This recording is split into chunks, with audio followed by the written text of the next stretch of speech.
Assalomu alaykum.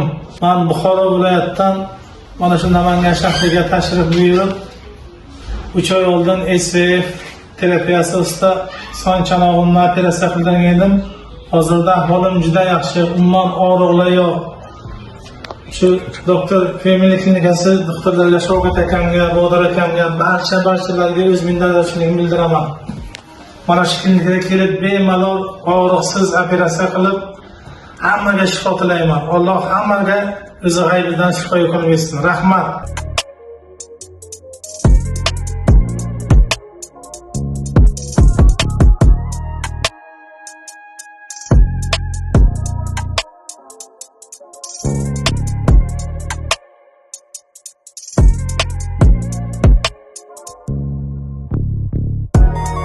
Hozirda bo'g'imlarimda menda umuman og'riqlar yo'q.